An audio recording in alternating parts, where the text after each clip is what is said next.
చాలా టేస్టీ అయిన బెల్లం కొమ్ములండి ఇవి. చాలా బాగుంటాయి. లోపల క్రిస్పీగా పైన క్రంచీగా ఉంటాయి. చాలా టేస్ట్గా ఉంటాయి. పిల్లల స్నాక్స్ బాక్స్లో కూడా బాగా యూజ్ అవుతాయి. ఒకసారి మీకు కూడా ప్రాసెస్ చూపిస్తున్నాను. ఒక ప్లేట్లో నేనైతే ఒక 4 కప్స్ వరకు గోధుమ పిండి తీసుకుంటున్నాను. మీ మెజర్మెంట్ ప్రకారంగా తీసుకుంది. అప్పుడైతే బెల్లం మనం వేసేటప్పుడు కట్ట సరిపోద్ది. చూడండి, నేను 4 కప్స్ తీసుకున్నాను కదా, అందులోనే హాఫ్ స్పూన్స్ వరకు వంట సోడా, నెక్స్ట్ 1 స్పూన్స్ వరకు సాల్ట్, నెక్స్ట్ 2 స్పూన్స్ వరకు నెయ్యి యాడ్ చేసుకుంటున్నాను. ఒకసారి అంతా కలిసే విధంగా ఒకసారి కలుపుకోండి. నెక్స్ట్ కొంచెం కొంచెం వాటర్ యాడ్ చేసుకుంటూ కలుపుకోవాలండి. ఎప్పుడైనా మీకు చపాతీ పిండి కంటే కొంచెం గట్టిగానే కలుపుకోవాలి. చూడండి, కొంచెం కొంచెం వాటర్ యాడ్ చేసుకుంటూ ఒక ముద్దలా కలుపుకున్నాను. చూడండి, కొంచెం ఆ కన్సిస్టెంట్లో ఉండేటప్పుడు ఒక 15 మినిట్స్ వరకు మూత పెట్టి ఉంచుకోవాలండి. ఆ తర్వాత చూడండి, ఒక పెద్ద ఉండల్లాగా చుట్టుకోవాలి. చూడండి, ఇట్లా చుట్టుకున్న తర్వాత మనం పాముకోవాలి. కొంచెం పొడి గోధుమ పిండి అప్లై చేసుకుంటూ మందంగానే పాముకోవాలి. పలుసుగా అయితే పాముకోకూడదు. నేను చూపించే విధంగా పాముకోండి. చాలా టేస్ట్గా ఉంటాయి. లోపల ఉడకడానికి కూడా సింపుల్గా ఉంటుంది. చూడండి, అట్లా అయితే సరిపోద్ది. చూడండి ఎట్లా ఉందో. ఇప్పుడు మనం ఒక నైఫ్తో కానీ లేదా పిజ్జా కట్టర్తో కానీ మనం కట్ చేసుకోవాలి. ఫ్రెంచ్ ఫ్రైస్ ఎట్లా ఏ షేప్లో ఉంటాయి అట్లా కట్ చేసుకోవాలండి. మొత్తం అన్నీ కట్ చేసుకున్నవన్నీ ఒక ప్లేట్లో వేసుకుందాం. చూడండి, అట్లా కట్ చేసుకున్నవన్నీ మొత్తం నేను అన్నీ తయారు చేసుకుని ఒక ప్లేట్లో అయితే వేసుకుంటున్నాను. ఇప్పుడు డీప్ ఫ్రై సరిపోయినట్టు ఆయిల్ వేసుకోవాలి. ఎప్పుడైనా మీడియం ఫ్లేమ్లో పెట్టుకుంటూ ఫ్రై చేసుకోవాలండి. ఆయిల్లో పెట్టేయటం వల్ల అవి లోపల ఉడకకుండా పైన కలర్ వచ్చేస్తాయి. ఎప్పుడైనా సిమ్లో పెట్టుకుంటూ ఫ్రై చేసుకోవాలి.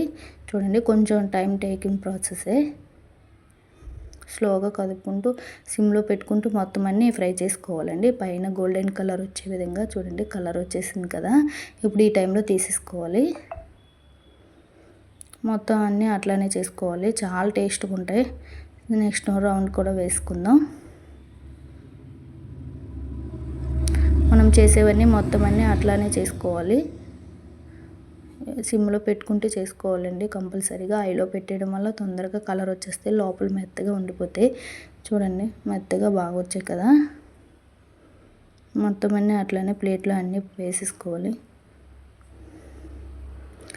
చాలా సింపుల్గా ప్రాసెస్ అండి ఇది. చాలా ఎక్కువ రోజులు 1 మంత్ 2 మంత్స్ దాకా స్టోర్ చేసుకోవచ్చు. చాలా టేస్టీ, హెల్దీ కూడా. ఎప్పుడైనా మీకు స్వీట్స్ తినాలి అనుకునేవారు బెల్లం కదా, ఏ ప్రాబ్లం ఉండదు. మిగతా నాకు 3 స్టెప్స్ వరకు అయిపోయేవి.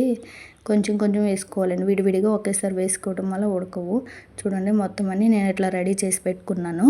నేను ఇందాక 4 కప్స్ వరకు గోధుమ పిండి తీసుకున్నాను కదా, అదే 4 కప్స్తో బెల్లం తీసుకున్నానండి.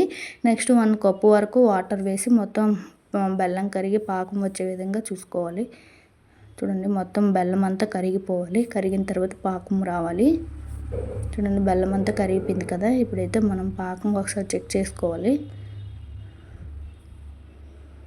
కలుపుకుంటుండండి, లేకపోతే కింద అడుగు పెట్టేస్తుంది కదా. అందులోనే మనకైతే 1 స్పూన్స్ వరకు ఇలాచీ పౌడర్ కూడా వేసుకుంటున్నాను.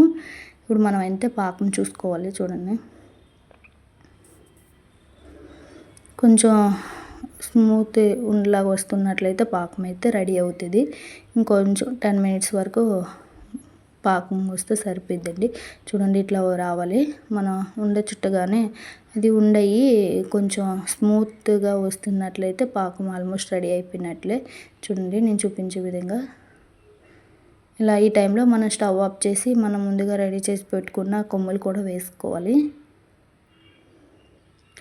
ఆ కొమ్ములు కొంచెం బాగా బెల్లం పాకం పట్టే విధంగా కలుపుకోవాలండి. లేకపోతే కిందంతా బెల్లం పాకం అయిపోతుంది కదా. మొత్తం కొమ్ములకు బాగా పెట్టి చల్లారిందాక ఒకసారి కలుపుకుంటూ ఉండాలండి. అట్లాగా కింద నుండి మీద దాకా మొత్తం బెల్లం పాకం అట్లకి అన్నిటికి పట్టే విధంగా కలుపుకోండి.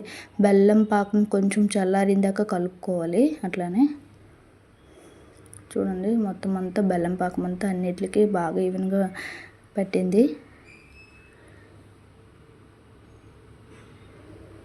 అలా కలుపుకుంటూ ఉంటే కొద్దిసేపుకి బెల్లం అంతా పాకం అంతా పెట్టేసింది. చూసావా, మొత్తం అంతా డ్రైగా అయిపోయి కదా. ఈ టైంలో మనం ఒకటి వీడి తీసుకొని ఒక ప్లేట్లో వేసుకోవడమే. లోపల అంతా రెడీగా అయిపోయింది. Please like, share, subscribe. Thank you for watching.